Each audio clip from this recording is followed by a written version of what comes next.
Hello, hello. Welcome in, witches. Welcome to book club. Here, I'm about to get everybody else on stage. No, I'm allowed to tell you my friends. I'm joining. Hey, Maribel. Hey, Nisi. Hi, Nudie. Hi, Shanice. Ooh, Hey, Maribel, what's going on? Good. How are you? I'm pretty good. I don't know why I answered good to what's going on, but force of habit, right? Same. Same. good. All not right. much is going on at the moment, but everything is good. Good. Yes, having a nice, quiet July or a Yes. peaceful July. That's always good. A peaceful July, yes. Mm-hmm. I'm excited for today. So we're here for book club. We're going to go through what we usually do, our opening announcements. For intros, we're going to do it a little bit differently just because I know you guys, we know each other. Let's do a little something different. And then after that, we'll get into our discussion, a little activity we have with some tarot cards, and then our closing. Oh, fun. Okay, great. Okay. So first, as we always do, we open up with our land acknowledgement. We honor and acknowledge the land we stand on. This is occupied territory that was once called Lenape-Hoking and is home to the Lenape people. We acknowledge that this land was stolen by settlers and that the mistreatment of its first people continues to this day. While we live in a world that settlers created, we promise to work on building a better world with the help and leadership of the land's original inhabitants. We honor this land and thank you for the many gifts you give us each day. Thank you for allowing us to fight on with and for you. And for today's our extra step that we usually do when we do our land acknowledgements, I really just wanted to take a second to just acknowledge the fact that we're still actively seeing settlers, right? Colonizers coming in and trying to take people's lands like we're seeing happening overseas right now in Palestine and even in other areas of the world like Sudan and Congo that don't necessarily get as much media attention. But it's happening actively right now. And I don't know how much you guys are necessarily like keeping up with it all because I know it can be a lot to take in, and equally remembering that even though it's hard for us to take in, like some people are actively living that every single day. So that's like a different kind of pain that we can't even begin to conceptualize. So yeah, I just kind of wanted to take a second to just have a moment of silence for everyone around the world right now that is just experiencing still the oppression and colonization. And then afterwards, if anybody just had any thoughts or any words they wanted to share, we can take a moment for that. But yeah, let's just take a second to just be in some silence and remember all the people that are actively being oppressed.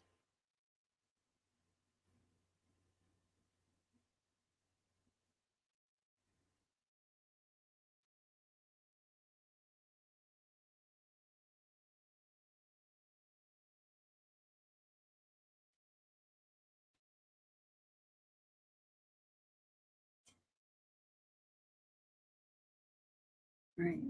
Thank you. And welcome in, Kiara. Hi.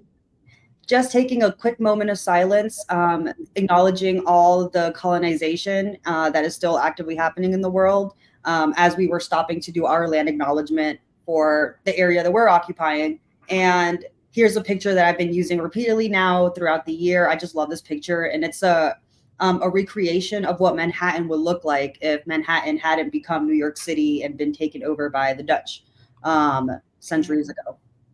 That's so depressing, but really beautiful at the same time. Right? It's definitely a powerful image to look at. Yeah. All right. Thank you guys. And moving forward, so for introductions today, I wanted to do just something a little bit different because I feel like at this point we have a good idea of our names. If you still want to share your pronouns, that's more than welcome.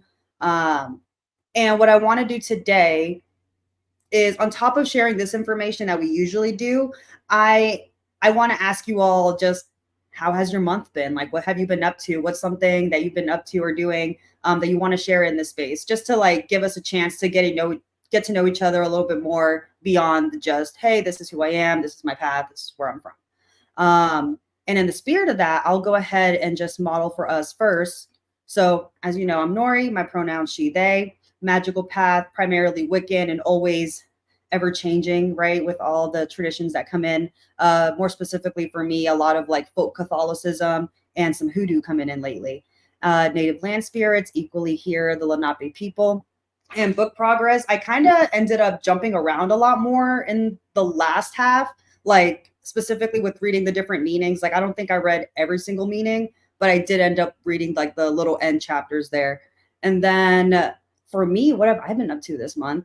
I have been honestly just actively job searching right now, trying to find that social work job. And oh my gosh, corporate interviewing and all that is such a process because they're like, here's the interview. Okay, we'll get back to you in 3 weeks. And I'm like, okay, but I need rent money now. Like, but whatever. So that's what I've been doing a little job hunting. Yeah, so I'll just go by the order that I see everybody on the screen here today. And Maribel, go ahead and take the floor. We're going by the introductions, right? Yeah, like go. You can just kind of go through it quickly and then share just like how have you been this month? What's new? My name is Maribel Santana. My pronouns are she, her, hers. My magical path is through astrology and tarot. The native land spirits of the land I'm on are Lenape, the Lenape people. And my book progress has been really slow. The book has been really dense.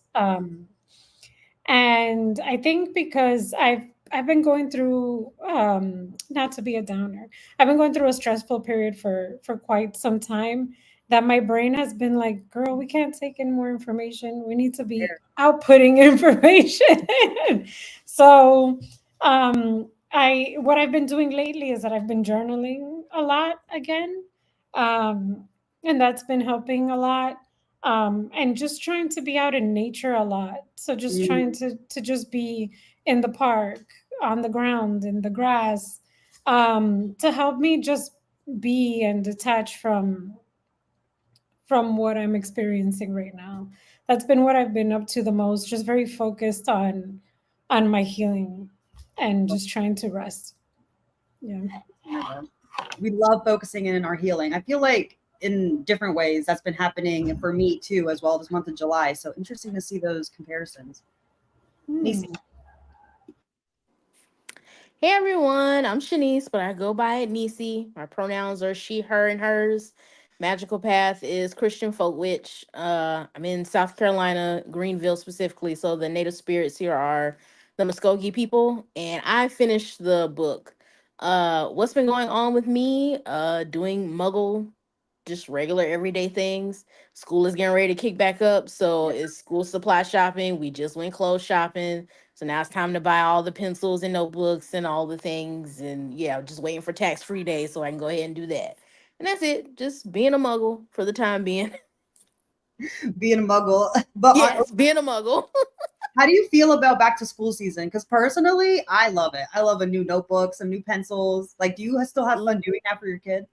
I do, but I hate the crowds that come with it. Dear God, like I can't stand the crowds that come with it because it's you feel like packed in the Target like a sardine because there's so many of them all at once, and I'm like, this place used to be so quiet, and I need y'all to go back to being quiet. So yeah, I totally get in, get out. I definitely am very tactical now. It is get in, get out. Like you say you got almost strategy. Yes, I have to strategize going in there now. It's like, no, too much. It's too much. I love that. Thanks for sharing, Nisi. Yeah, I was Maribel. gonna say here in New York, we cherish when school's out because the trains are emptier, and the crowd to get on the train is less. So we know school's back in when the trains get like packed. And you just see lots of teenagers, and you're like, great, now they're here, they're back. Oh, the teenagers. Yes. Oh my God, that's so real. All right, Kiera. Not everybody being like, God damn it, teenagers. Like, hi, I'm Kiera. Pronouns she, her, hers. Magical path is still up in the air. I guess we're leaning towards folk magic, Christian folk magic. Native land spirits are Lenape, and I made it up to hopes and fears. So definitely in the types of reading section nearing the end, but still far enough away that I feel like I have a whole bunch of stuff like the positions and meanings and layouts and stuff to get through. And what have I been up to? So I absolutely sympathize, Nori, with the corporate grind and trying to find that next big thing, because that was my previous situation, and I've used this time to really like get as much rest as possible. Oh, cute. To like just rest and try to figure out what it is I really want in the next phase of my life. I've been working on a book, so in my spare time, I've been focusing kind of on that, doing research for that. And I should be in nature more like Maribel, but I have been nesting, which is not the time of year that you should be doing that. But I think I'm just like energetically fed up. So I'm just taking time for me. That's it. Totally fair. No, I'm hearing more themes of like we're taking that time to rest, to heal, to kind of just like get our energies back up, which I think is so funny, right? Because yeah, like you were saying, it's like the middle of the summer. This is the prime time to be out and about. But yeah, those switches are like, okay, yes, and I need a second to recuperate. Love that. Yeah. All right. So, wow. We'll get right into the discussion here. Okay. So here are some questions that I have laid out for us. Some questions are kind of touching on areas like further in the book. And even if you haven't gotten there, but you have some thoughts on that, like I'm just thinking specifically the question second from the bottom, what connections with tarot to the tree of life stood out to you? I know that's towards the end of the book, but I also know a lot of us may still have heard of these connections like in other places. So like if you have any thoughts, please feel free to share. And as usual, we're not limited to the questions that are on the screen. So if you have any other thoughts that come up, or maybe you have a question, you're kind of curious what everybody else thinks, feel free to share that as well. And to start the conversation, I wanted to start it like how we did last time, just with all the different card meanings that we read about in the descriptions, like what card from the second half has been resonating for you or has been like showing up for you a lot. Let's just kind of start there. And anybody can feel free to jump in.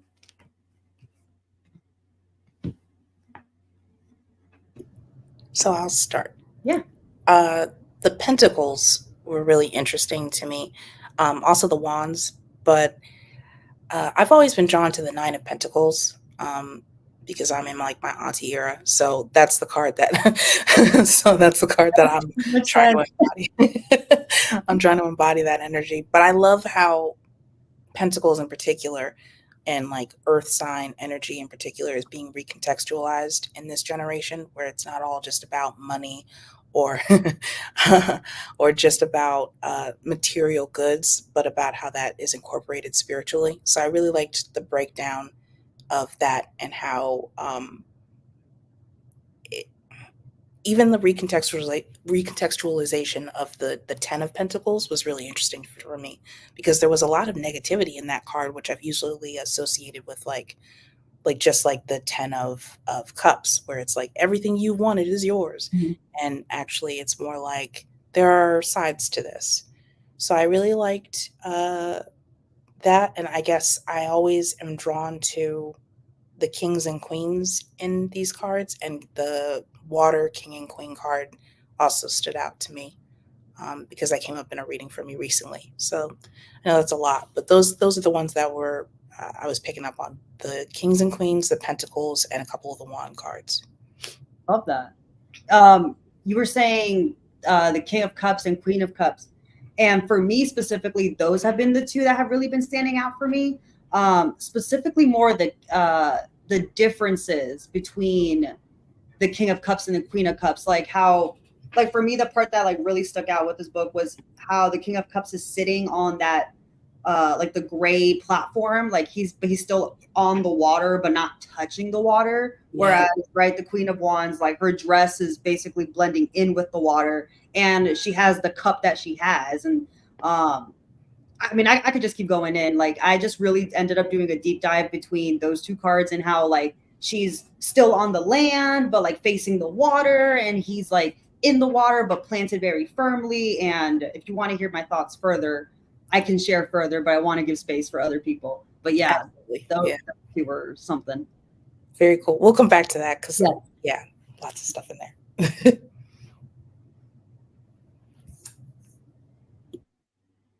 And if no cards resonated, feel free also to move the conversation to any other question or thoughts you have. I'm actually curious about the deeper thoughts you have about uh, um, the cup suit, and particularly the king and queen of cups, because I haven't gotten to that point in the book. But for me, when those are cards that I'm still getting to know. I feel like I've been reading tarot for a long time, but reading tarot, it grows with you, right? It changes, it evolves with you. Um, and I find myself now at this stage reading the kings and queens differently, and like feeling differently with them. And I'm curious about your extra thoughts about the king of cups and the queen of cups, because I'm starting to also see them differently as well. The same with what you said, Kira, about the 9 and the 10 of pentacles. Those are those two cards in particular have been stalking me, along with the king of pentacles too. And I'm starting to like look at them very differently at this stage of my life as well. So I'm just curious of other people's perspectives, because it's like I feel like I'm building a new definition, not only for myself but for clients and people who engage with my page. I've been doing this exercise since I started reading the book, where I show them a card and I tell them, is this a good or a bad card? And I flip it and I'm like, is it still good or bad? And we've been having some interesting conversations too around it. So I'm really curious. Yeah. So for me, the way I have been seeing these two cards, some big themes that have been in my life recently are creativity, discipline, the work of doing service for others, and responsibility. And these are like the buzzwords that are going to keep coming up. So when I look at the Queen of Cups, I've always taken that previous definitions for me as, okay, like this is me creating my reality. Like this is me being in tune with my intuition, listening to like my heart's desire and like following through on that. And then after sort of, reading her definitions and how she was describing the cards, I now see the Queen of Cups as still, right? Like that expression of creativity. And she's still on land. She is still connected to the fact that, hey, the material world is still here. Yes, I'm a creative and I got to get the bills paid. I got to market myself. I have to do these things to put that creative work, that beautiful cup that she has out there. And she's aware of that because she's still connected to the land. But on top of that, she's turned away, like she's facing the water. And after reading the book, the extra layer of meaning that sort of came up for me is that for her to be in that state of focus, to be in that literal flow state, like her being connected to the water, she is like in that flow state, that moment when you're like writing in so hard, you don't even know what's going on.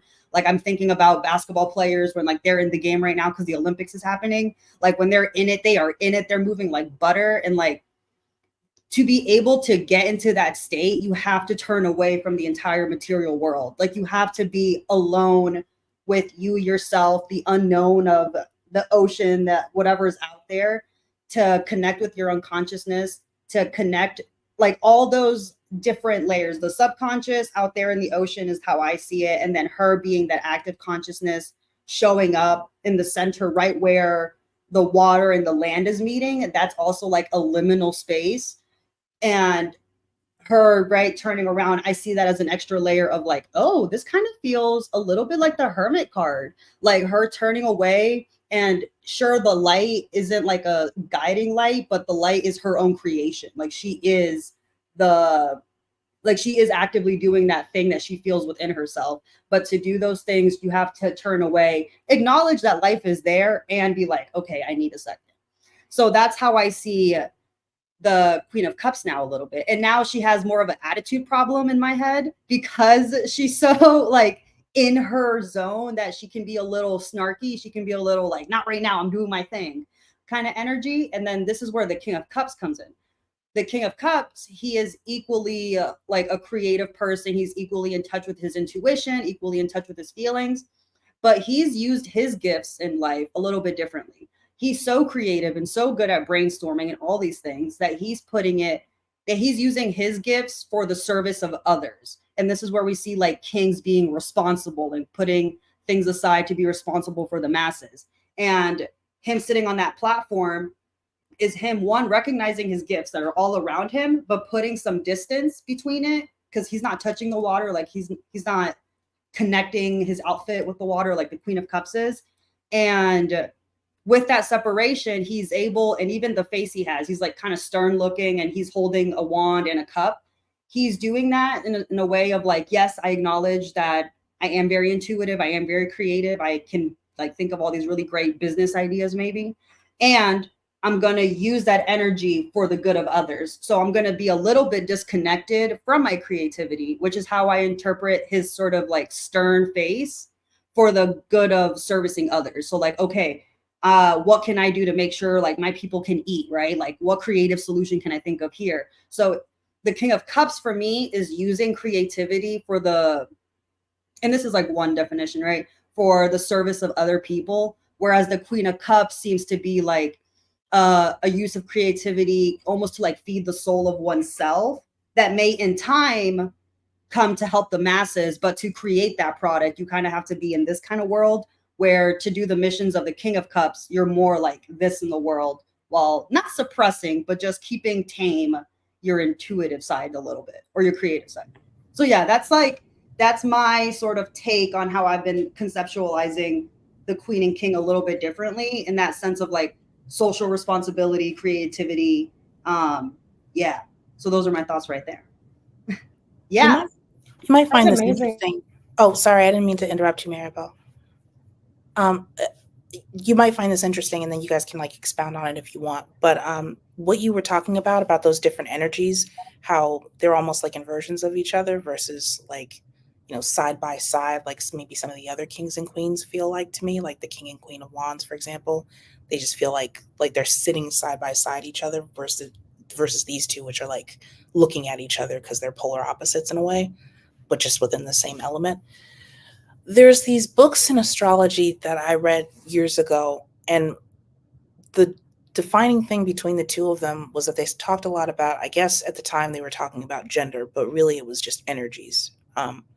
Feminine energy being like an inversion, it changes itself, versus masculine energy where it changes the environment. Mm-hmm. And what you were describing is a lot like that, where those same energies of intuition, of creativity, they're literally the same thing, but they are marketed in a different way. One is being used to, it could be creating a child, it could be creating a body of work, and the other is creating community, creating an environment. And in both of those situations, you could kind of almost divorce it from like an emotional state, but really that's what grounds them, the emotion that they bring to building those things, whether it's building a creative body of work or building community. I thought that was really interesting because they're probably the only cards where it feels like the king has a lot of feminine energy and the queen has a lot of masculine energy, and yet they circle each other really well. So I love that. Because that's so true. Like the feminine energy and that masculine energy, like, right, the feminine being more inward, more introspective, and that masculine more out, more showy. No, yeah, I love that. And Maribel, did you have a question or a thought? I can't remember. Oh, okay. I'm making No, I was just curious about what your deeper thoughts were around it, because I think it's really fun to build more on the meanings of these cards, because what I was saying earlier is that I feel like it evolves with time, and that the symbolism becomes different the more things in life you experience and the more you learn. So, like when I was reading the part of the Chariot card in the book, I was very fascinated by Rachel Pollack's take an interpretation of this card, because all this time I had that was a card that I've always treated it very intuitively. I didn't treat it based on the standard definition of it, but I was always aware that it was always like, oh, it represents some sort of victory. And when she broke it down, it gave me so much insight as to how I like to read tarot for people, because I think that we do have to take into account all of these, like, even within ourselves, but when we're reading for ourselves, but we do have to take into account all of the symbolism, because reading tarot, I mean, it can, but me personally, I don't feel comfortable with just reading the tarot for people and just telling them, yeah, everything's going to be fine. Or um, telling somebody, yeah, your partner's going to return. Like, they're going to come back and talk to you. I think that there's a lot of opportunity for growth and reflection. And when you talk about, like, for example, things like the Queen of Cups, having that introspection and taking that space, right, to go through the motions and being connected through these to these emotions, and being okay in that liminal space, but also highlighting that the extreme of that could be like you're a little too lost in your feelings.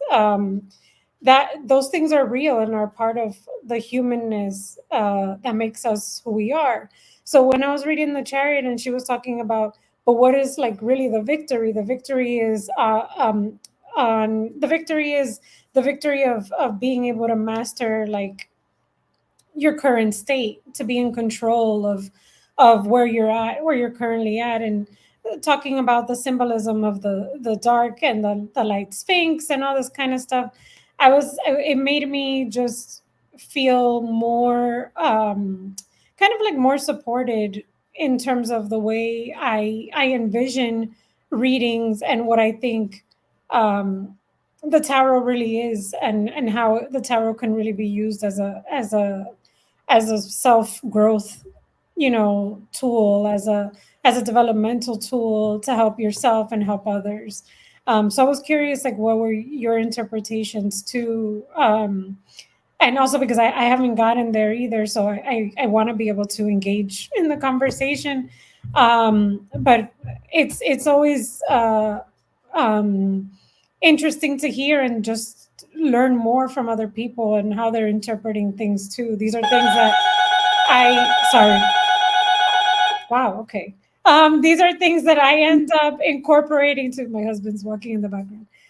These are things that I end up incorporating to in my readings, and also for my own knowledge and awareness. And like I said, I've been having these really cool conversations with some of the people on my account, and we've been we had a really long conversation, a long thread of just the Fool, and so much came up about how people view the Fool card. And I'm looking forward of doing like every card, especially with everything that we've been talking about and what I've read in the book, to just, be able to serve the community better and have more fun with this, because, it's not all, figuring stuff out. It's also just enjoying the fun of it. It's very interesting. Thank you, Maribel. Yeah, and go ahead, Nisi. Oh, I was just gonna say, Maribel, I think it's so cool that even though you haven't finished the book, how you're already taking bits and pieces of what you have read and are using it to be more communal on your page and with people that follow you. I think that's cool. Because I am very selfish and very private with my tarot reading, so I'm not gonna say I would never. I have not yet mastered the art of I guess professional boundaries when it comes to reading tarot, because I only read for like friends and family. So to do it for money, um, it would just be new territory. So it's just really cool hearing it from a tarot reader that gets paid to do tarot readings, how they're taking this book and like applying it. So your perspective is like really cool and really necessary. So Thank don't you stress so the fact that much. you haven't read the book, girl. I also want to share it with them, because I do want the community that engages with my page to deepen their self-understanding too. I don't like when tarot is viewed like a demand. You know, there's a lot of respect to the cards. There's a lot of respect to that should be had to the process. And sometimes, you know, I have some people, I do like for the moon transits, I do free card pulls. And then there's some people who will, very few, I'm not going to be like, there's some people, there's like maybe one or two people that when I pull a card, they're like, what does this mean? And sometimes I have to be like a little stern and be like, what do you think it means? Like, you know, like, what do you think it means? What do you see here? Like, do you not know your life? Like, do you not have any insight for yourself? And so engaging like that for me it feels like kind of important because I want people to think for themselves. I want people to have insight. I want people, there is a psychological and emotional component to this. And I think that if you ever do decide, or in general, if you're getting a reading, always pay attention and see if the person who's reading for you has boundaries too. This should not be some like silly little thing where like, oh girl, you know, you're getting money and that's it, and you're just like, okay, yeah, but like, let's have a real conversation here. We're real people going through real stuff. I also can't like open a wound for you and just leave you hanging. Oh well, I get, you know, it's 45 minutes, I gotta let you go. There's you know, it's like you're dealing with live ammo, you know. So I think all these books are so important, especially for people who take this seriously, because it is a delicate thing that you're doing. You're involving yourself in people's lives. You're involving yourself in their business. Yes, they're being open to you with their business, but you have to be the authority in that regard, and set the boundaries and set the structure, and then let them decide what they're going to do. Do they want to stay? Do they want to go? And also you contend with those things that come up when you are in a vulnerable position with someone, the resistances that come up. Maybe it's the color of the card, maybe it's a symbol, but all that stuff is part of the reading too. And that's why I've been doing the exercise, because I'm like, I don't want to just be like, you know, posting a horoscope here and just like, I want more. I want to have more with them, with people, and I want to have more fun too. Damn it, I want to have fun. I love that idea, honestly, because like that way you actually get to build community, right? Because you're actually talking about the card. You're like, oh, this is what I see. This is what you see. What are the differences, similarities, compared to just like, okay, here's my interpretation. Now everybody deal with it. I don't know. But yeah. I like that it's not so passive, because a lot of this stuff needs to be active and engaging, and it's like a microcosm of how we should be dealing with the world at large. Like, you shouldn't just be passively ingesting things. You should also be a participant. So I think it was a good shout out and a question. And I think that was it's really a cool answer to hear from a tarot reader who's like not trying to take away agency from the people that they're reading from. Never take away agency. And I had a conversation with my husband, because he's a therapist. And we were having a conversation about how I approach my readings, and how I adopt certain boundaries, like, and do not take away the agency of the person, because I am not a guru. I'm not posturing to be an expert. I'm a person. I have flaws. I have good things. I have bad things. I am just a person who's a channel. I have this ability to look into the cards. I have this ability with astrology as well that speaks to me. And I'm also on a journey too. I really don't like when people posture themselves. Like, I know some that I've seen online that posture themselves as these experts, and they really do a lot of harm, because they take away the agency of the person to think for themselves. They say injurious things, they cause psychic wounds, and then they don't do anything to repair, because they don't have the expertise to repair it either. So that's why these books are so great, because it's like it also helps you do the work too, so that if you are in a community And even if you're talking about tarot, you could be like, actually, we could also look at tarot like this. It creates more conversation and expansiveness than narrowing the what is it, the concept to like, oh, you like woo-woo stuff? Like like making it sound mad basic. Like, no, it's not basic. There's a You got lot. all the sound bites this episode. Like, do you not know your life? Yes, I'm so exactly. We need to tired get of the soundbites. yeah, I'm so tired of the buzzwords. Like, yeah, I'm protecting my peace. I'm like, girl, let's talk about it. Let's talk about this. You made me think of another question I kind of want to ask everybody now. So when it comes to tarot learning, like just learning about the cards, doing all that stuff to give readings, where do you guys think the line is between like learning tarot intuitively, which can be both a great thing and I think could also be taken to excess, and learning tarot on the books? And just thinking about that whole line, like learning tarot intuitively, like that person who maybe like doesn't pick up any books is like, you know what, I don't want to read any descriptions. I'm just going to go off what I see, what I feel, all those things.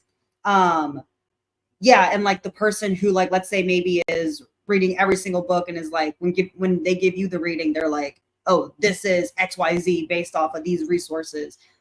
My question here is, where do you guys think the line is between, or let me figure out a different way to ask it.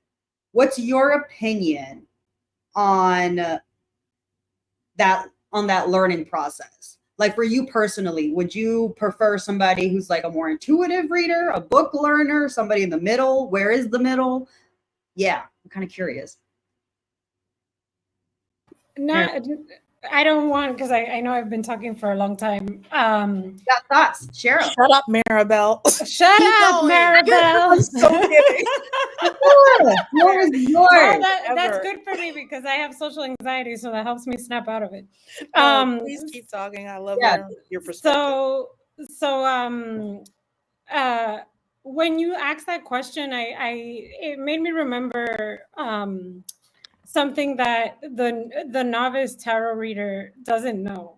And the novice tarot reader doesn't know that they are intuitively reading even when they are interpreting the card, because even when they're reading the definition of the card, there is a level of intuition that's happening because certain messages will stand out to you, and those gut reactions or those responses you might have to a specific message is also your intuition speaking to you. Selecting to read certain things is your intuition speaking to you.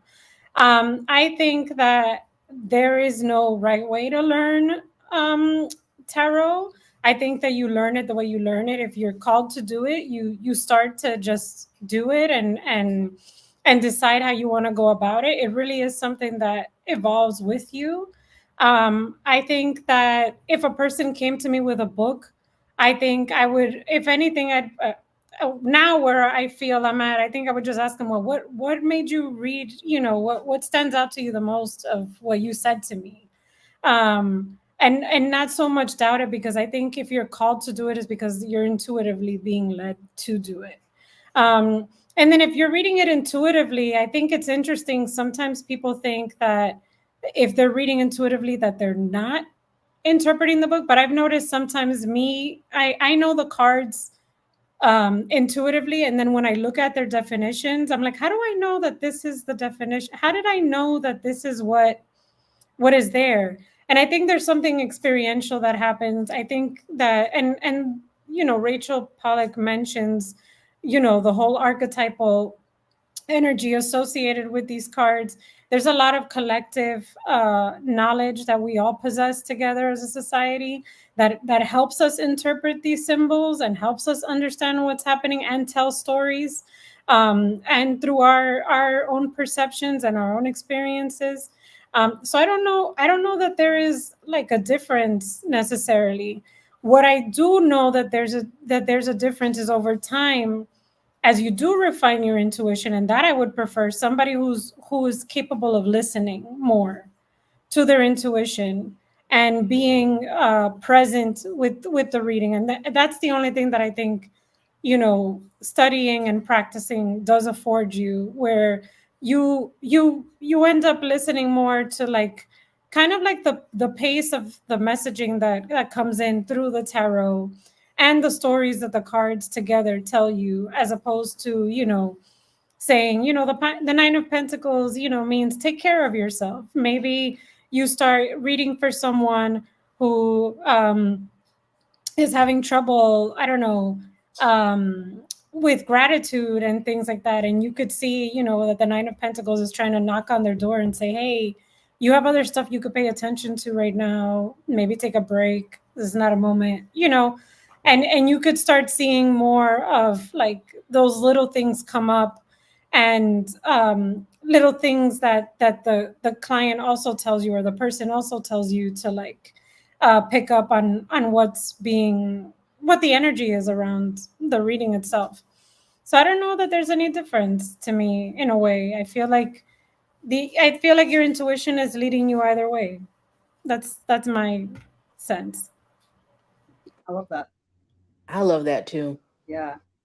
I will say, as someone who has gotten really good readings and someone who has gotten really crap readings, I do feel a little bit better when I personally can sense that maybe this person has attempted to study and practice. Because like you said, Maribel, there is like a zeitgeist, the collective unconscious that can pick up on like the intuitiveness of the cards, because you can read, symbology, color, lines. You can read just about anything on a card, right? But like I said, I think I feel a little bit more safe when it comes to me giving my money to someone if I can then sense that, okay, you have maybe studied to some degree. How do I sense that? I am also a tarot enthusiast. So a lot of the tarot buzzwords that get thrown out, like now that this is my second time reading the book, you can kind of sift and filter through with your own my own intuitive keywords that I associate with each card. And it's like, okay, your keywords kind of match up with my own. So it's like, again, going back to what Maribel said, like just adding on to that intuitive factor, being someone who consumes tarot, as in I would be a person that would possibly pay for a reading, and then I would be a person who would give a reading to a friend and or family member. So like I like looking for if your keywords kind of match up to mine. Like I can see where you got this from. I can see where you got that from. So I am a little bit more logical, but I see, acknowledge, and recognize the need for that intuitiveness, because intellect, just like how she says in the book, will only get you but so far.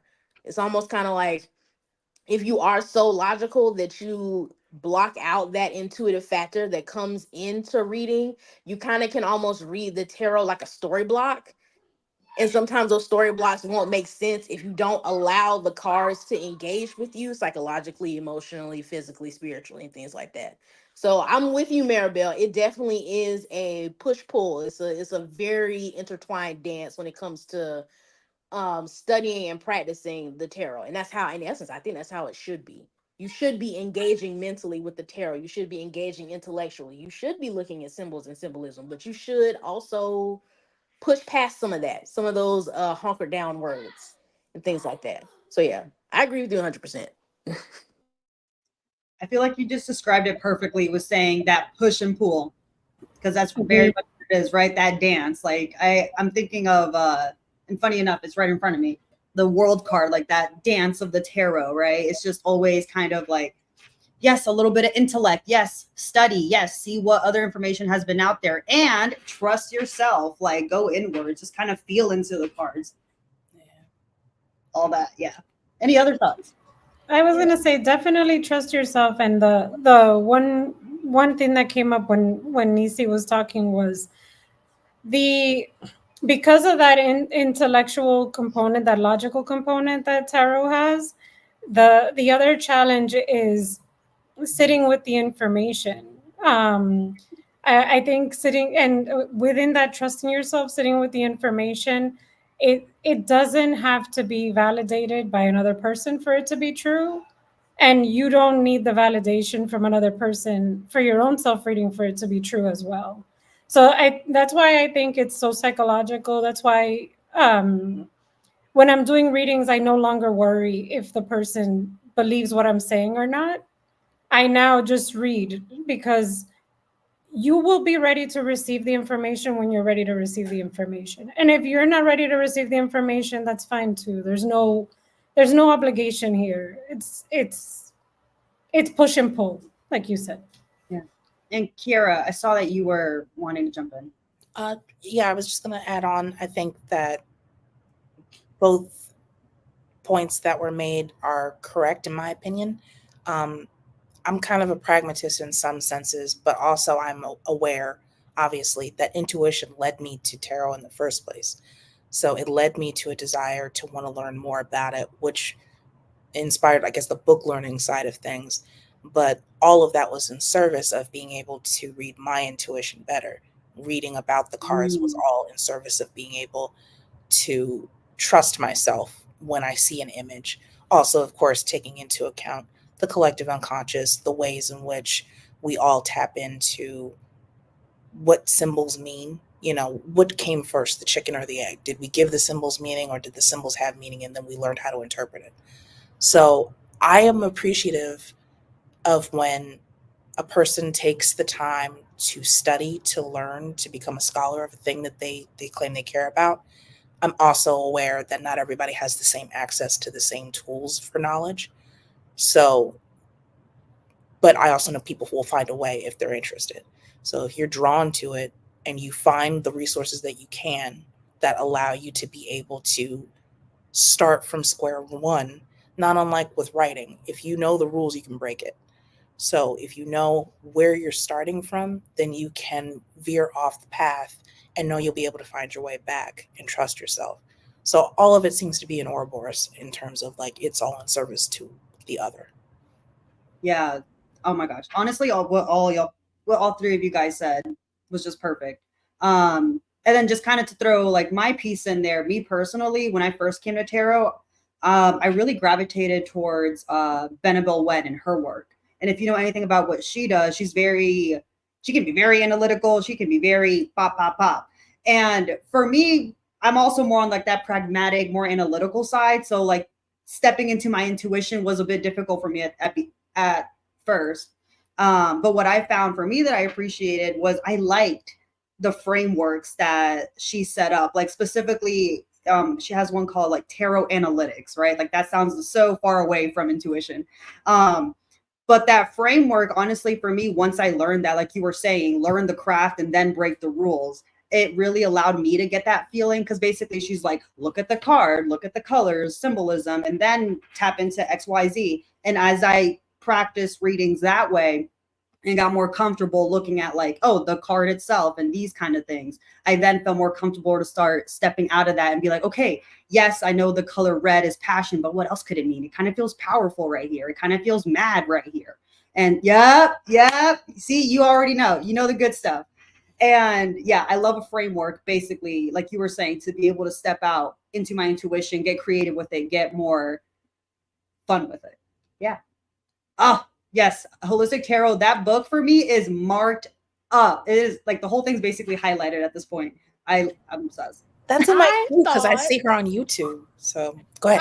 I was like, oh my god, I'm gonna be like so serious about reading tarot, and I'm gonna buy this book and I'm gonna read it cover to cover. Girl, I made it past 3 chapters, and I was like, well, Nisi, I'm right there with you, girl. I'm right there with you. what?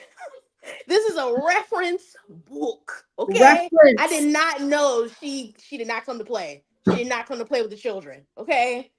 Jesus. Yes, it is.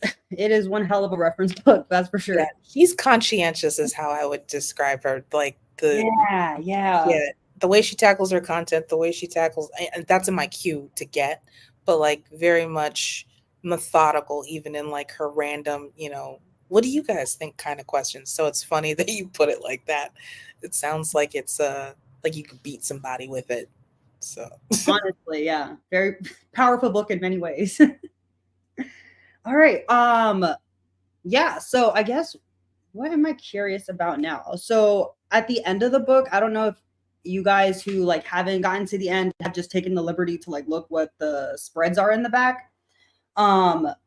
there was one spread specifically that stuck out to me. It was called like the work cycle spread. And I'll talk a little bit about why I thought this was a fun one. It's on page 302. There's like a little layout right here of that spread.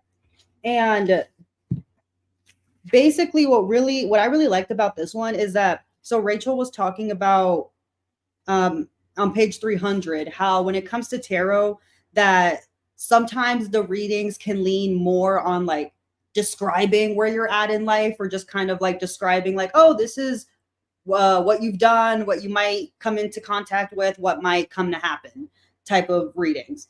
And how sometimes tarot isn't always going to give you like the most clean cut answer of like a concrete thing of advice. Like, oh, go sort through your paperwork that you haven't because whatever. But sometimes, right, like those messages can be clear. Like if we got, what is it? Like the 8 of Pentacles, like work hard, get down in your work. That feels more obvious. But then specifically, she gave this tarot spread where it starts with like the cross, which is your typical, like, this is where we're starting. And then this is what like interfering, some blockages. And then the cards 1 through 7, which she talks about it following, like in the major arcana, how she had the 3 separate lines of 7 and how each line was like working through something. This essentially being like one little snippet for you to look at in a reading.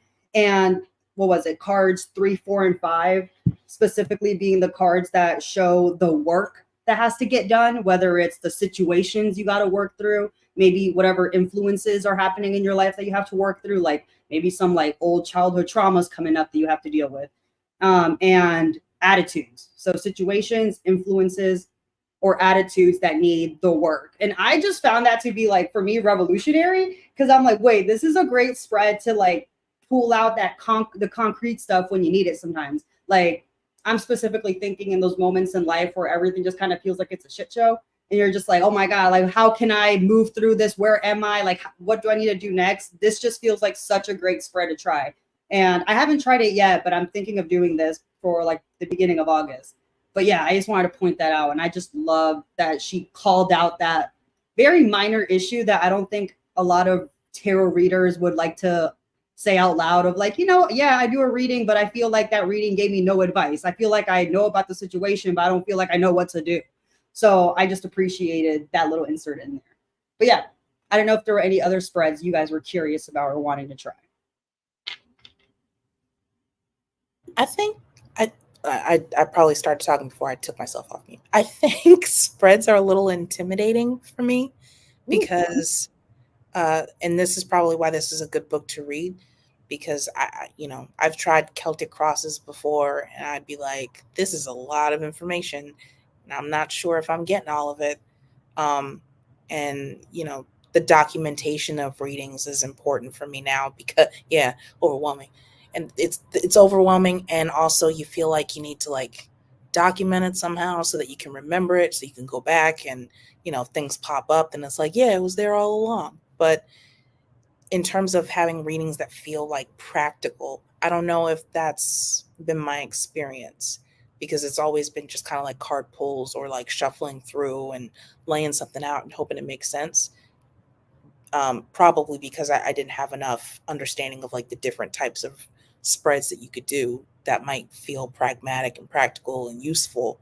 I mean, even the name of this spread, a work cycle reading, lends itself to the idea of like, this shit works, so use it. So, but I wonder if maybe I've given it too much grandiosity, whether or not it actually works. And I just haven't given it like enough of a try, or if I just haven't found the right spreads. I'm curious what you guys think about spreads and whether or not you found ones that are useful for you, like you did, Nuri, with this book, with this work cycle stuff. So yeah, to what you were saying right now, what I will say for me, because that is a bigger spread. Like honestly, what is it? 7, it's 9 cards for me. 9 cards is a lot, especially if I am going to write it, because I also will take notes of my cards. And I'm not doing 7 card spreads, 9 card spreads every day. I'm doing them once a week, once every 2 weeks, and then like maybe once a month I'll do like the whole Celtic cross or something if I feel inclined to. But my daily, like what my usual tarot card readings look like, on it, one card, like just a quick daily card pool. And for me personally, I took some of the pressure off because, right, every reading feels like so important and life changing and everything, and it can be, but realistically we just don't have, at least I don't have that energy capacity to like always be so present with every single reading. So for me, like my daily pools, I've really taken the pressure off of it, where even if I don't feel like doing the thing, I'll even just kind of pull it out mundane style, muggle style, like not really thinking twice about it, but just to get it done, just to like build that habit. And I'll look at that card, maybe not as like, maybe I won't think about that card as deeply as maybe my end of week spread that's like 5 cards, or yeah, like I'll just kind of take the pressure off in some areas, just because I know I can't always be there for energetically, right? Some mornings you got to get out the house, like sometimes you just don't have the time, but also I want to get it done. But then when I do have the time, I just, plan out an hour, plan out 30 minutes. Okay, I'm gonna do 3 cards, but I'm gonna spend 15 minutes writing on each card and just kind of really let myself go into these worlds. Whereas like if I'm doing a little bit more, I'll set out 2 hours a time. But really for me, it depends on my energy levels, and I really try to let myself be navigated by that, so I don't overwhelm myself and feel like, oh, I have to do this Celtic cross today, and if I don't, I'm a bad witch or I'm a bad tarot reader or whatever, because then we start falling into different territory. We have to have a different conversation. But yeah, those are kind of my 2 cents on how I go about it, because it is a lot and it can feel like every single reading is like the end all be all, but it doesn't have to be. Other thoughts? I was gonna say with what you said, Nuri, that you highlighted on something that's really important, and it's that the tarot is a tool.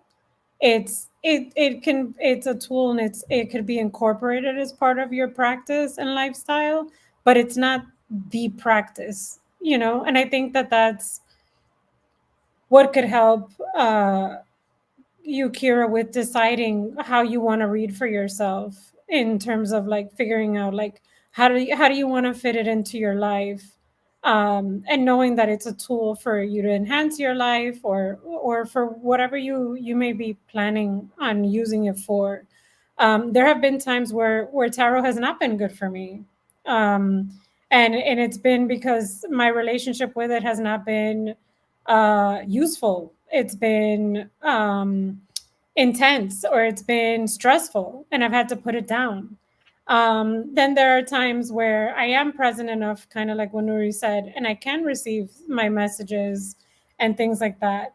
And I say that because that's what I realized for myself. Like, hey, this is a tool, not your practice. Your practice should be, not should. I'm saying that because based on my beliefs, but your practice could be more things that are part of your daily life, the other things that you engage with spiritually, and then you have the tarot to engage with and interpret and help you along the way. Because I feel like tarot can become like any other type of things that we use to lean on. It can become addictive too. It can become obsessive. So it's important to balance that relationship. And like Nuri said about, like, sometimes it's just a card pull that you can just do. If you want to do a daily card pull, if you want to do once a week, you want to do a card pull. I have a friend who does once a month, and she does a monthly pull for herself. And she has, like, I forgot what she told me. She does like something predictive, like for the next month and the present, and she writes it all down and stuff like that. I'm like, girl, you're disciplined. I don't write anything down. I don't write anything down. Me, I do a daily card pull. I think about the message. And then sometimes I have weeks that I don't do any card pulls or anything. But that's just me. In terms of spreads, I when I started reading, I saw those spreads and I used them, but then after a while, they felt overwhelming for me too. And then I was like, do I have to read like this every time? Do I have to have a plan every time I read?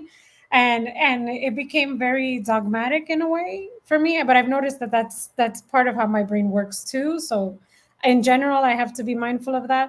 And so I say to you, because I've had to say that to myself, it's also about the relationship you have with yourself, the relationship you have with the way you use things. The tarot being the example in this case, I know for me, I can get very obsessive, so I take breaks. Like right now, I'm in a bit of a break. I'm like, I have a lot going on. If I try to tune in more, I'm gonna drive myself crazy. I put away all my tarot cards. They're in my magic box. They are not being pulled out for any reason right now.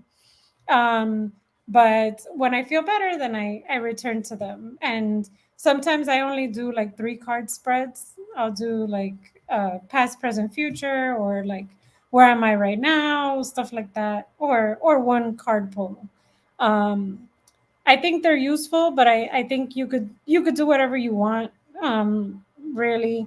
And what I do strongly say though is look at it as a tool, more than anything. I agree 10,000% with Maribel. I am also somewhat obsessive as well because I have a lot of decks. I have a lot of tarot and oracle decks. So I do too do the daily card pull.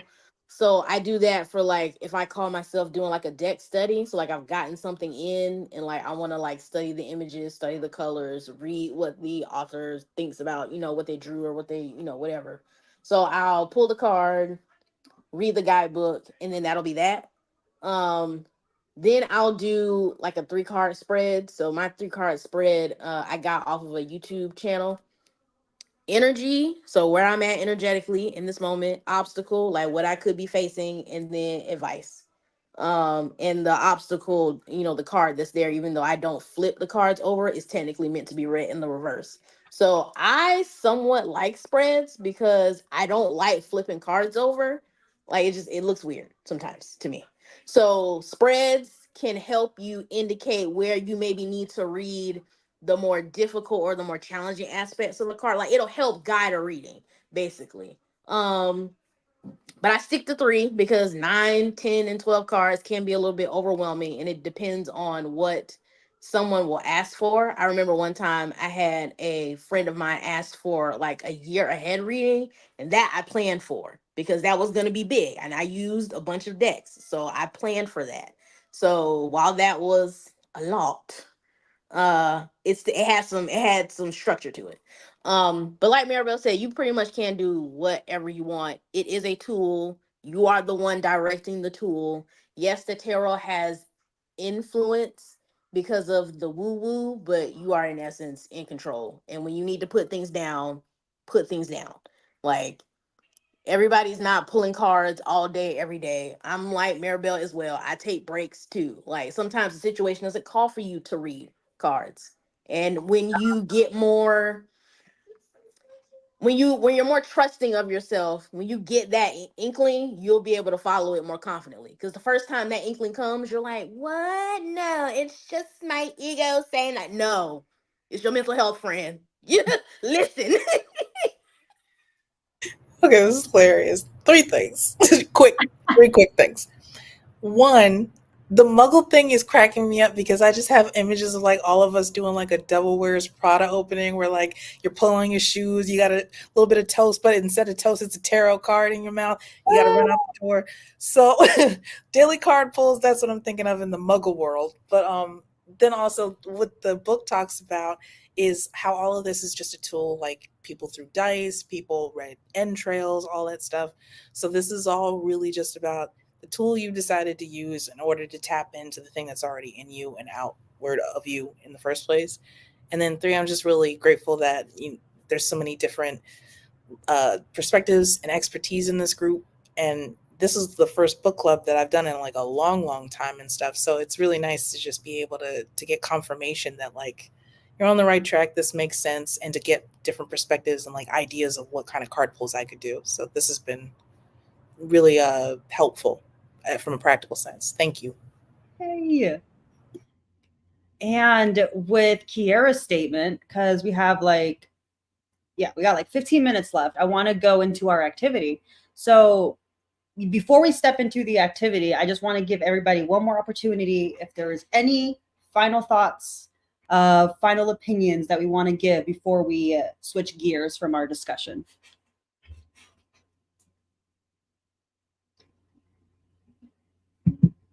All right. I have a question real quick. This might be interesting. This is more of like a academic. I'm not an academic, but this is probably more of an academic question. So while I was listening to the book, it's very clear she's of Jewish descent, right? So, and there was mention of like the Romani people and how, there's the myth that it's tied, tarot and its origins are tied to Romani, but it's not necessarily the case. And so I'm curious, like the origins of tarot, do we think that they started off with like a lot of Jewish imagery and then there were different things grafted onto it, like, because Abrahamic religions are kind of tied together, although that's not necessarily how it should be. They're pretty different. Or was it like her interpretation as a person who is Jewish and sees some of the Jewish symbology on the cards, but there's also like Arthurian legend stuff on the cards and stuff like that? Or I'm curious because the time period in which tarot was originally created that we understand it as is like, I guess, around the Renaissance time period where people were pretty ambiguous about Jewish people. There was a lot of anti-Semitic sentiment while also embracing it in terms of like the art and history and stuff like that. And I say this understanding that this is like an interesting time, and I'm not anti-Semitic, although I'm not Zionist either, standing with Palestine. So just so we're clear. But I'm curious about whether or not the origins of tarot as we understand it and then the revamp in the 1900s are based in that, or if this is just her interpretation. I want to answer this question all over. And then, yes, please jump in. So I love tarot history. I love learning about all this stuff. So I've done some diving in there. And if you guys hear me say anything that's like super wrong, correct me. Here's my information, my interpretation of history. Take it for what you will. And I encourage you to do your own digging. So from what I have seen, tarot, the origin story that it was like the Romanian people has been at this point proven over to like be false multiple times over. And this book, if you consider when it was first published, the information discrediting the Romanian people with tarot, that happened before the time of this book being published. Question real quick. Is it Romani people or Romanian people? I could be wrong myself. So I wouldn't be surprised if it's me. So yeah. I'll look up later. I think it's Romani. I think it's the Romani people. Yeah, because it was like associated with what we call gypsies. Nomadic. Well, the old terminology. I guess now it would be travelers or nomads. But of a certain European descent mixed with nomadic tradition. Yeah. I get you. So that basically at this point discredited. So tarot images, not the way we see them today, but like the first, and it's still speculation, the first like images that tarot sort of got inspiration from now is being said to come from Egypt. And then what was happening like in the 1700s, 1600s, that's when the occultists of the time in Europe started to gain an interest in Kabbalah. And that's where like that Jewish Kabbalah and mysticism started combining. But the Europeans, they weren't interested specifically in like strict Jewish Kabbalah. They were interested in more of like the Jewish mysticism type Kabbalah that ended up, as it moved into Europe, started transforming into what we now see as like Western Kabbalah ideas. And as the 1700s were happening, that's when we saw like the first tarot deck be created for reasons of divination. And that deck, when it was created, it was by the guy, what was his name?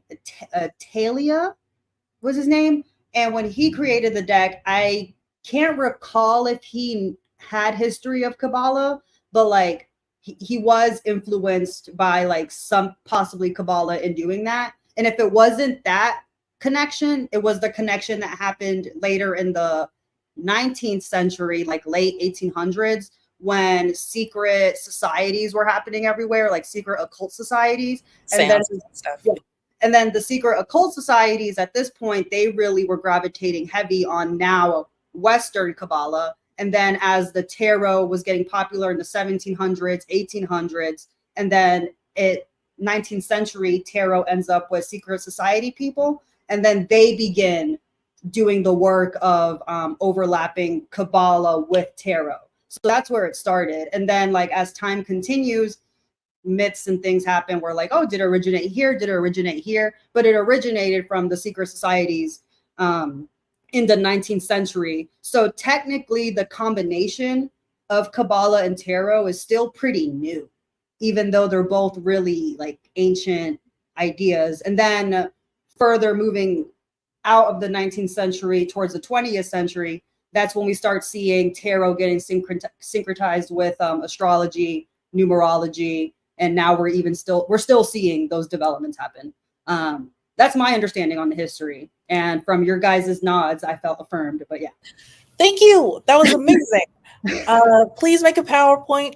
No, I'm kidding. But seriously, that was so good. And I feel so vindicated because I had this question while I was like doing chores.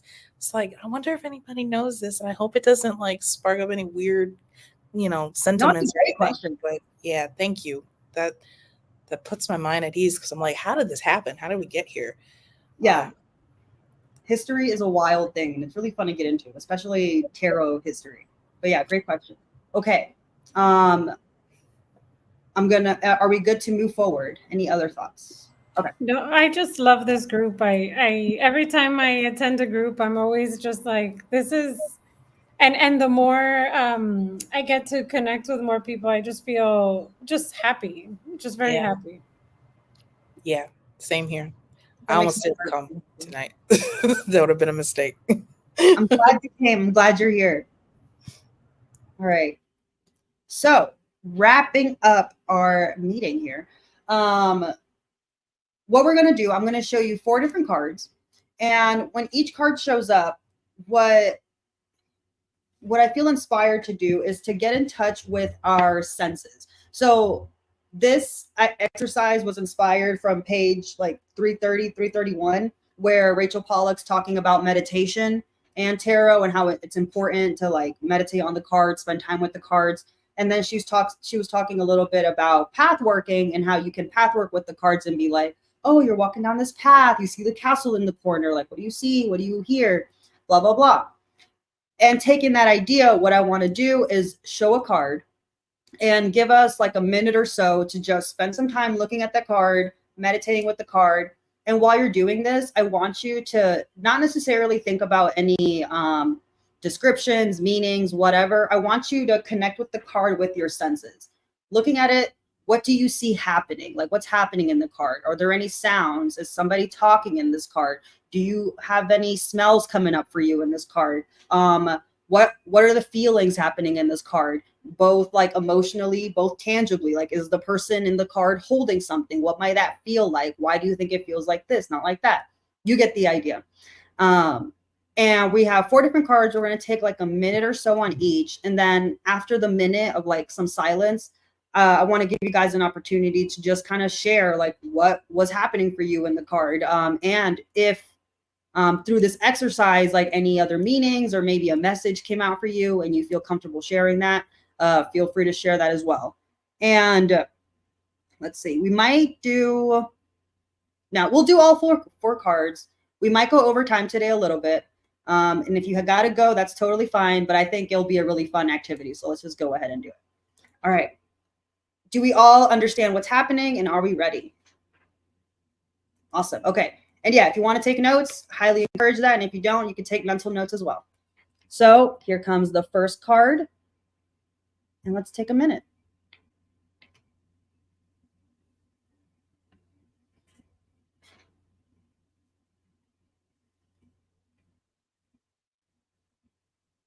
And I'll just be talking some questions as you're looking. So what's happening here? What sounds are going on? Is there anything happening beyond the scene that we can see? What sounds might be coming from there?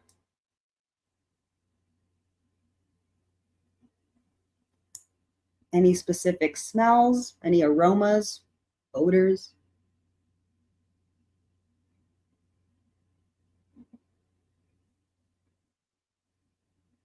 What's the guy on the bench feeling or thinking?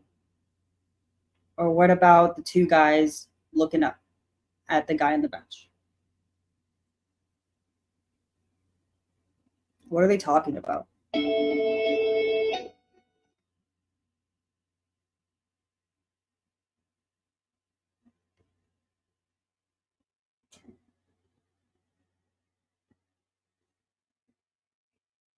right. And let's take some time for some shares.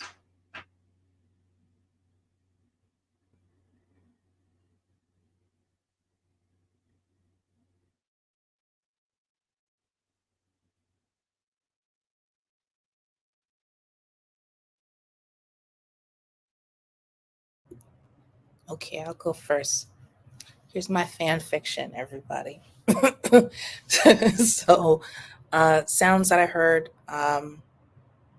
wind chimes, bells, church organ music, wind, birds, just general nature sounds coming from outside. Smells: grass, varnish, like some sort of paint supplies, wood.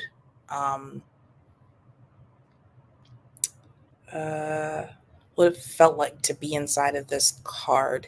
It felt like a Renaissance era project, creating something inside of a church for commission. Um, like these two guys on the side are maybe like the church and the monarchy, talking about what they specifically want on the plans for this new project while I'm in the midst of working, because I identified with the person on the bench. I could feel like a leather apron. I could feel like the give and old work boots, the movement of the bench under my feet, paintbrush and chemicals under your nails from working, and the general sense of like three different prongs on the same, which I guess goes to the Three of Pentacles, but like three different people working in unison to create something.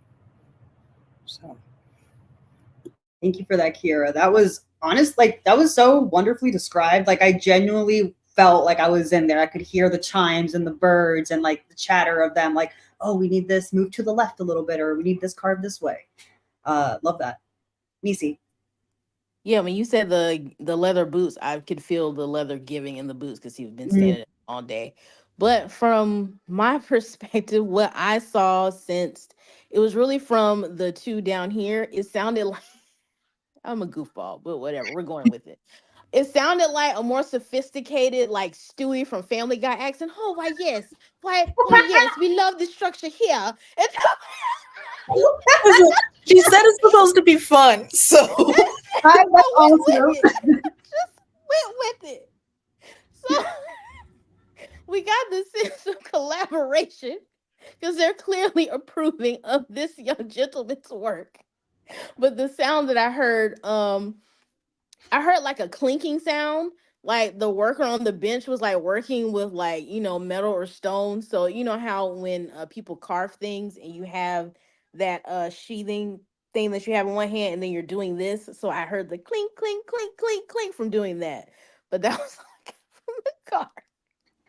Why, yes, the queen would be most pleased with your work, good squire. Like, Stop. what I said, Cool Whip.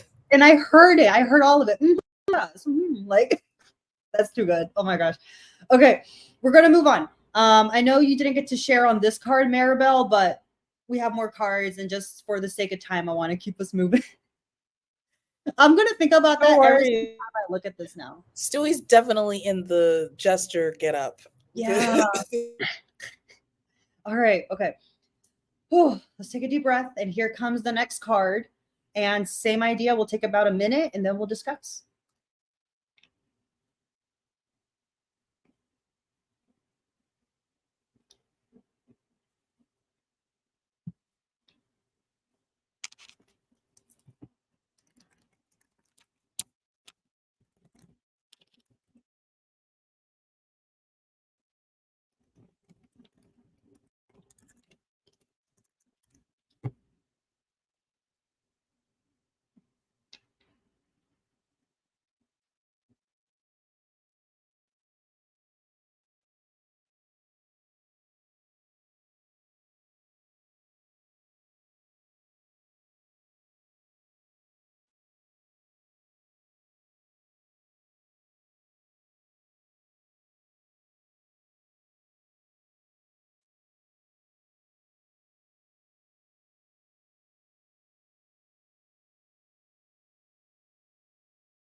Right. That was our minute alarm. And I kind of want to share on this one first. So when I was looking at this, what I heard was like the light laughter and like chatter of children, but then very specifically the one song, what is it? Claire de Lune. Like I heard the piano playing in the background, like very soft, like almost like this is like right, like a memory, like a very nice little like that moment back in whenever. And it smelled really like floral, like very much when you smell a really like florally, like almost powdery grandma type of perfume. That's what this card smells like to me. And like specifically, I want to say like the lilies or daisy kind of smell is prominent. And then this card, I feel like if I was in it, I feel like the little blonde girl. And I feel like it would just feel really peaceful and like secure. And what are they saying exactly? It's kind of muffled because the music is overpowering whatever the conversation is, which I just thought was interesting. I didn't think a song would come to my mind over a conversation. And yeah, I'm just kind of very much taking it like kind of the classic meaning of like nostalgia, but it just really feels that way for me. Yeah, I just wanted to share that. Maribel. I was gonna say, yeah, it feels that way too. And when I usually see this card, I don't automatically go there, and I know that that's part of the interpretation for it. But it does feel like that for me. It felt like a moment in time that's like when you have like that stillness of like a simple moment, a simple exchange that is just like so isolated in that experience, like you can't be more present. That's how it feels like that exchange between the flower, the boy giving the flower to the little girl. And that stood out to me too. For me, it felt like there's like a nice breeze where they're standing, like it just feels very fresh and nice, and a lot of calmness. Not much is happening, and really all that is happening is just that very sweet and innocent exchange. Like that's the moment, and that's all there is. That's how it felt to me. Kira. This is going to be a little weird, a little abstract, but for some reason I was drawn to the dude in the far left corner. I could hear the sound of his heels clicking on the steps as he walks up to this building, and he feels so apart in a way like the blue sky does. This makes me think of winter when the sky is like blanched because it's just so cold, which makes all of this yellow stand out as if it's kind of unreal. So it made me think of pollen, and it made me think that this is incongruent with the weather. Like she's wearing gloves and a shawl. It makes it seem like winter, but all these flowers around make it seem like it's spring. So that coupled with the flower bouquets, because of the way the flowers are set up, it's not like a full bouquet, it's just the flowers there. It looks like windmills instead of an actual flower. Like they're plastic, like the kinds of toy flowers kids would give each other, which cemented for me the idea of a memory. And she's probably part of a memory, and he's more real because of the blue and the red. He's kind of almost drawn into, I guess, the real world present. So it's interesting. His like jacket is blue and her skirt is blue. So it's like the only thing that really stands out in the actual scene. So it feels very much like a memory. And I could smell flowers, but I could smell it in the way that you smell it in a memory. That's it. Kiara, that is beautiful. Thank you. Like, I need you to write this stuff down and like put it somewhere because like these descriptions are giving. And I mean, you saw your snaps and kisses you got too. Oh, thank you. Well, listen, I loved all of your descriptions too because it's like very grounded in like actual feeling. I think mine was kind of more abstract, almost like a Polaroid. So it was nice to see the difference. All from one card. That's the beauty of getting to share and seeing what we each individually see, right? Because it's so different. Some of us are here, some of us are more out there, and neither one is necessarily more right than the other, which I think always makes us cool. All right, let's keep moving. All right, let's take another minute.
That was our timer.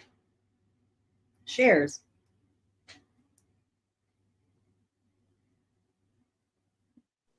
Go ahead, Nisi. Nisi. Oh, you No. sure? Yeah, you go first. You Okay. and Kira will go. This card feels very cold to me. Immediately, as soon as I saw it, I heard like the waves crashing in the background. I could smell the salt. So in my head, I was, it was an ocean setting.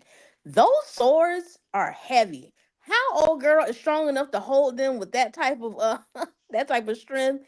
Wild to me because as soon as my eyes went to like the arms, like I can feel the muscles in my own arms like getting ready to shake. Like, how are you doing this, ma'am? How is this possible? What I got from this is what a relief it would be to put those swords down. Even though in the procession of swords, the three of swords is coming, I would much rather want to feel something, even if it's that extremeness of heartbreak and loss, versus being in this cold fucking limbo. Cause this sucks. Like, it's gray, it's cold. I can smell the salt from the salt water. There's wind there, obviously, because we're near water. It's splashing in the back of my head. Like, I did not like being in that stone type of position. And it's blocking the heart chakra. So whatever is going on with this person, whatever is going on with whatever decision you're trying to make, you're thinking about it so much that it's closing you off to that intuitive space. And I really felt that staring at that card. I love that. I love the imagery you gave with the weight of the swords. Because girl same, like I can't even imagine being out there in the cold and like the salt stickiness and you're like, oh my God, like I have to keep this up. And with a cross position, like this feels like 10 times harder to hold them up than like, I don't know, anything else. Like doing it right here. Yeah. And Kiara. So how do I explain this? I'll try to make it quick. this is one of those dissociative things where like you're seeing yourself from outside yourself, because why are we seeing her? We're looking at her, but she's blindfolded. So the idea that I got was you can feel the coldness of the stone bench under her. She's probably been sitting on it for a while. Legs are numb. It's a thin shift, so salt air and sea are blowing at it. That disembodied sound that you get when you're breathing because you can't see, and it's like it's so loud in your ears, like your heart is in your ears too. Um, Sweat trickling down the back of your neck and underneath the blindfold, the weight of those swords, like everybody has been saying, and the tension between trying to keep them even. I felt like it must be like a sway like the ocean behind her. And because she's blindfolded, she probably can hear other people on the other side of her. It's like whispers, and it's disembodied whispers. Can it be them, these people watching, or is it her? And the reason why I felt like it's disembodied is because her shoes match the moon behind her. So it's probably all perception based. Like whatever it is she's seeing behind that blindfold is her intuition projecting outward what is beyond that blindfold. And as long as she keeps it on, she doesn't have to see whatever it is she fears on the outside. Also, the sound of seagulls and waves in the background. Again, just great. Thank you. And the detail that you just said right now with the shoes and the moon, I love this stuff. Like this is why we do these little things, right? Because these other details that we just don't think sometimes, or right, different details pop out of different people. Thank you very much too, because this is validating. I usually feel like I'm really bad with the symbols on these things. Like in movies, I miss shit that happens that other people see and stuff. So this has been a good exercise. Yeah. And we have one more to do. And before we get there, I just wanted to say from what you were just saying now, Kiara, honestly, like the biggest blocker to ourselves and like getting better at reading and like doing these things is those thoughts that we have, like feeling like, oh, I'm not good enough. Oh, there's no way that I am seeing XYZ in it. And I just wanted to point that out because like, I mean, in this meeting today, I'm so happy that you're feeling like validated and affirmed and like, oh, like I know more than I give myself credit for, because you know so much more than you. All of us, I can probably say we've all been there where we don't give ourselves the credit that we do deserve, because I know all of us are in the books, we're reading, we're here, we want to learn, we're studying, and we're doing the work, and we understand, right? There's that push and pull to it. All right, let's move on to our very last card.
That was our minute timer.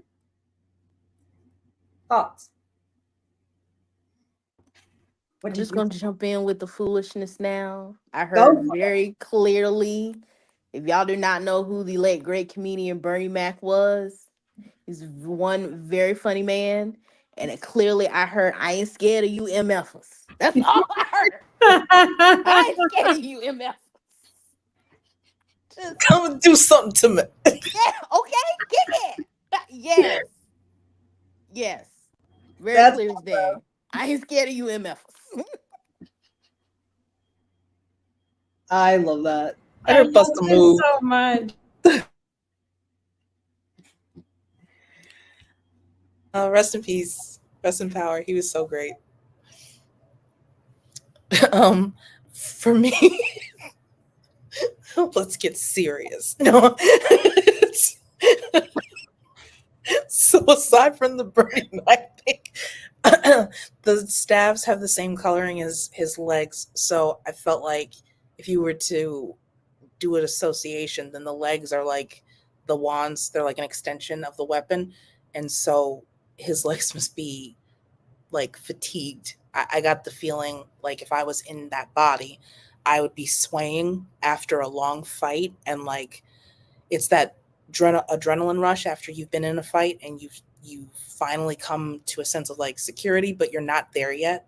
Your body is still in fight mode. So there's probably shaking of limbs and a shimmering of the body. The green and yellow of the tunic matches the green and yellow of the land underneath his feet.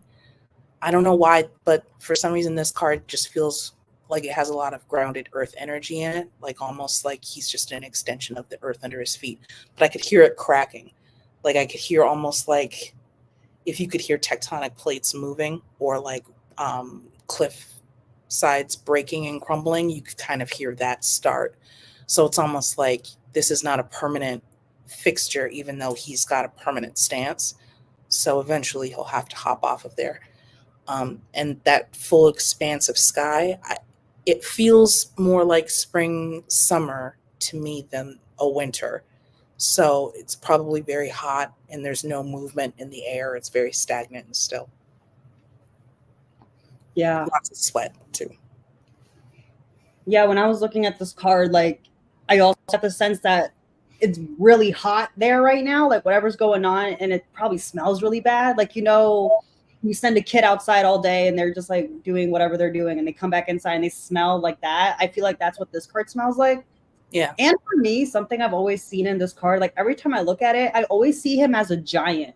Like I always perceive him to be a huge giant, and I perceive like whoever's holding all these sticks to be like, I don't know, like little fairy people or like people that are like not even a worthy opponent, and that he's about to just go like and like slide, bring like everybody, wipe them all out. But that's what I always kind of feel looking at this. I love that. Yeah, I've never seen that before, but now I totally see it. It's very Gulliver's Travels. I'm glad I was able to give a little something different there. Yeah. That's the first time. Huge to me. Like I think the sky, like just also taking up so much of the space, and then him being in so much of it that I'm just like, he's fighting a battle against people that are like not even really worth his time. But for some reason, yeah. It definitely gives it definitely gives context to the phrase like being on higher ground, because he is higher than those ones. So what you're saying makes sense for sure. Also, have you guys noticed his shoes? One is a boot and the other is just like it's almost like he ran out of bed to go and defend like the front door from people who were about to attack or something. Like one sock is not like the other. Exactly. Any other thoughts on this card before we conclude today's book club? I was just going to say, because I had a similar thought to Kiara's about, to me, he's just, every time I see this card, I feel tired. And he just looks like he's struggling. That's usually how I feel when I see it. And it just feels uncomfortable. There's no comfort in this image to me. It's active. There's no stability. There's action that's taking place. That's every time I and when I pull it, I actually get frustrated when I see this card. It feels tenuous. Like things just feel tenuous. Yeah. All right. That concludes our activity for our book club today. I hope you guys enjoyed that, and I hope you guys learned something new, feel inspired to look at your cards a little bit differently. So before we end here, some announcements.